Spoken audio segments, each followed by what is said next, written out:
పర్టిక్యులర్‌గా హిందుతత్వం నుంచి కొంత మైలేజ్ బాగా క్యాచ్ అవుతుంది.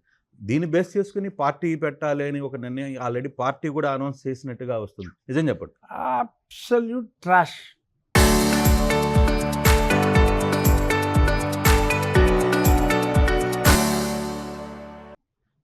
Absolute trash. పచ్చి అబద్ధం. నేను చాలా స్పష్టంగా చెప్పా. టు అడ్రస్ ఈ పబ్లిక్ కన్సర్న్స్ ఉన్నాయి కదా సార్, ఒకే ఒక విషయం సార్. ఇటీవల వైజాగ్కి సంబంధించిన మీ అనుచరుడు విజయ్ చౌదరి అతని పేరు, అతనికి ఐడిపి అనే ఒక పార్టీ రిజిస్ట్రేషన్ చేశారు. దీని వెనకాల RRR దగ్గరుండి వ్యవహారాన్ని అంతా నడుపుతున్నారు. వాస్తవమా కాదా? పచ్చి అవాస్తవం. విజయ్ మీ ఫ్రెండే కదా? విజయ్ అతను నా శిష్యుడు. అందుకే నా ఎలక్షన్ టైంలో నాకు వచ్చి 10 రోజులు అతను క్యాంపెయిన్ చేశాడు. అతను సినిమా ప్రొడ్యూసర్ కమ్ డైరెక్టరు. ఇక్కడ వాస్తవ్యులే, త్రిపురనేని, విశాఖపట్నం దగ్గర సెటిల్ అయ్యాడు. ఆఫ్ లేట్ అతను విశాఖపట్నం యాక్టివిటీస్లో బిజీగా ఉన్నాడు, తక్కువ టచ్లో ఉన్నాడు. అతను మీ టచ్లో ఉంటే ఒకసారి మాట్లాడతారా ఓపెన్గా? క్లారిటీ వచ్చింది. క్లారిటీ ట్రై చేస్తాను. నా దగ్గర నెంబర్ కూడా లేదు. మీరు ఒక్కసారి ఫోన్ చేయండి, మీ దగ్గర నెంబర్ ఉంటుంది. ఇంటర్వ్యూలు మాట్లాడేటప్పుడు అనవసరం కానీ, బట్ జనరల్గా నేను ఓపెన్గా చెప్తున్నాను కదా. సో అతను ఏదన్నా ప్లాన్ చేసుకుంటే నాతోటైతే ఇప్పుడు దాకా అతను డిస్కస్ చేయాల. కానీ రిజిస్ట్రేషన్ అయితే అయింది. నాకు తెలియదు. నాకు అసలు ఏదైనా ఉంటే నేను ఓపెన్గా చెప్తారు. అందుకే కదా ఓపెన్గా మాట్లాడుతున్నాను. మీతో అన్ని విషయాలు ఓపెన్గా మాట్లాడచ్చు. అది ఇప్పుడు నేను ఎంత కంఫర్టబుల్గా తెలుగుదేశం పార్టీలో ఎంత హ్యాపీగా ఉంటే అసలు పార్టీ అవసరం ఎందుకు ఉంటుంది? నేను ఒక forum to address the peoples concern, ఏదన్నా ఒక అవేర్నెస్ తీసుకురావాలన్నా, అన్యాయంగా ఇప్పుడు నా మీద పడుతున్నారు.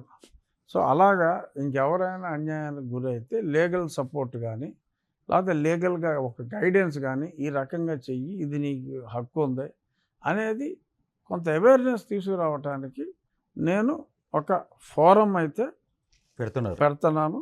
దానికి పేరు కూడా తెలుగు వీర లేవరా. నేను ఎవడో ఏదో ఛానల్లో అదేదో పార్టీ కింద మాట్లాడాడు. నో ఫోరం అది. అది ఒక society. Okay. To address to advise public on certain legal issues, constitutional issues, ప్రజలకు ఉన్న హక్కులేంటి, డూస్ అండ్ డూ నాట్స్ చెప్పటం కోసం అది ఒక ఫోరం లాగా. సో నేను ఒకరిద్దరు పర్మనెంట్గా లాయర్స్ని పెట్టి లీగల్ అడ్వైజ్ ఇవ్వడానికి, కోర్టులో ఏదన్నా, హైకోర్టులో ఏదన్నా సమస్యలు ఉంటే వాళ్ళ తరపున పబ్లిక్ ఇష్యూస్ కూడా తీసుకుంటారా దీంట్లో? పబ్లిక్ ఇష్యూస్నే, పబ్లిక్ ఏదైనా మేజర్గా లీగల్గా లేకపోతే ఇష్యూస్నే. మరి ఆ లెక్కన అటువంటిప్పుడు ప్రభుత్వానికి కొంత ఇబ్బంది జరగదా? ప్రభుత్వానికి ఎటువంటి ఇబ్బంది ఉండదు. ప్రభుత్వం మీద పోరాటం కాదు, ప్రజలకి ఉన్న సమస్యల్ని న్యాయస్థానం దృష్టికి తీసుకురావటం. ముందు ప్రభుత్వం దృష్టిగా తీసుకెళ్తారు. ఏ కారణం చేతైనా ప్రభుత్వం కొన్ని చేయలేకపోవచ్చు. సే ఫర్ ఎగ్జాంపుల్, ఇప్పుడు నా ఇష్యూవే నడుస్తుంది. ఏది ఈ మతం మారితే కులం మారటానికి లేదు. సపోజ్ ప్రభుత్వానికి ఎవరో కంప్లైంట్ ఇచ్చారు, ఒకటి మీద SC కేసు పెట్టారమ్మా. ఆ పెట్టిన అతను క్రిస్టియన్,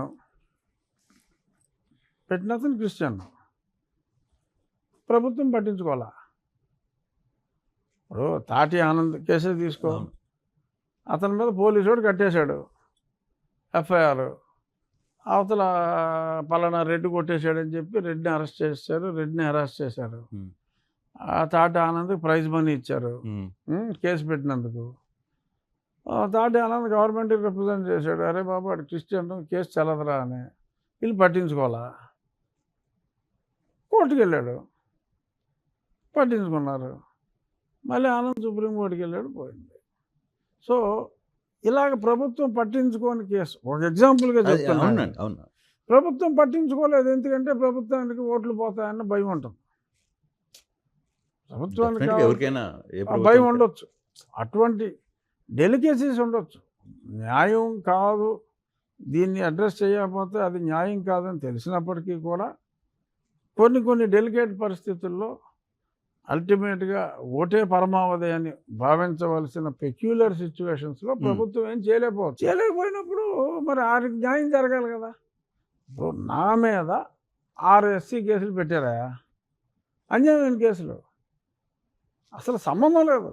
నేను ఎక్కడో ఢిల్లీలో ఉన్నా, నేను ఎవరి గురించో ఏదో మాట్లాడితే ఇక్కడ ఎవరికో మనోభావాలు దెబ్బతిన్నాయని చెప్పి కేసు పెడితే మరి కేసు రిజిస్టర్ అయిపోయింది, అది ప్రైజ్ మనీ కూడా వచ్చింది.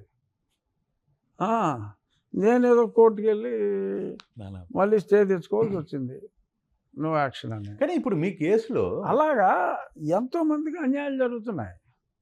ఇటువంటి వాళ్ళని మరి పట్టించుకునే పరిస్థితిలో లేరు.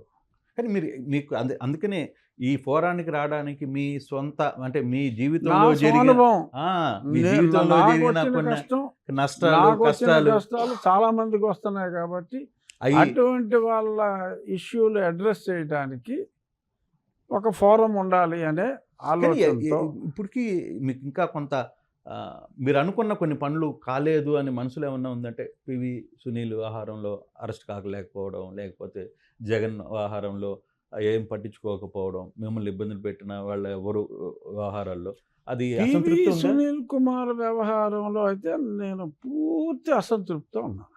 అవునా? ఓపెన్గానే చెప్పానుగా, ఎన్నోసార్లు చెప్పాను. ఇవాళ మీ ఇంటర్వ్యూలో చెప్పడం ఉంది, చాలాసార్లు చెప్పాను. అతను అలా బరి తెగించి బజార్లో ఏమిటో తిరుగుతా ప్రభుత్వ ఉద్యోగంలో ఉండి ఏమనే సంస్థను పెట్టుకుని ప్రభుత్వ ఉద్యోగంలో ఉండి మరి అలా చేయడానికి ఒప్పుకోదు. ఎక్కడ సర్వీస్ క్లాష్ వస్తుంది? రూల్స్ ఎందుకు ఒప్పుకోవు. మీరు అనుకున్న కొన్నిటిని ప్రభుత్వంలో ఎందుకు అది ఇంప్లిమెంటేషన్ కావడంలో ఎక్కడైనా ఇష్యూ ఉందా? చెప్పాను కదా బ్రో, 1,00,000 కారణాలు ఉండొచ్చు. అతనే చెప్తున్నాడు కదా, నన్ను ముట్టుకుంటే నాకు ఎంతమంది ఓట్లు ఉన్నాయి, నా వెనకాల ఓ పెద్ద జాతి ఉంది అని అతను చెప్పుకుంటున్నాడు. సరే, ఇలాగ నా వెనకాల జాతి ఉంది లేదంటే ఒక ఫోర్స్ ఉందని చెప్పుకునే వాళ్ళకి ఒకరికి 71 కోట్లు వచ్చినాయి మొన్న. బట్ ఏమో ఇతను ప్రూవ్ చేసుకున్నాడు వెనకాల ఉన్నది 70 మంది అని. ఇంకా అతనికి ప్రూవ్ అవ్వలేదు కదా, ఏమో 1 కోటి మంది ఉన్నారని ఎవరన్నా అనుకుంటున్నారేమో నాకు తెలియదు. అలాంటి భావనలు ఉన్నప్పుడు ఒకసారి పోటీ చేసి వెనకాల ఉన్నది 70 కాకపోతే 80 60 తేలిదాకా మరి ఆ భ్రమలు ఉంటే ఉండొచ్చు. ఏమో నాకు తెలియదు, యథమిద్ధంగా ఇది కారణం అని నాకు తెలియదు. బట్ ఏదైనా కానీ రఘురామ యాక్షన్ అయితే తీసుకోవట్లా. త్రిబులారు చాలా మందిని ఏకం చేస్తున్నాడు.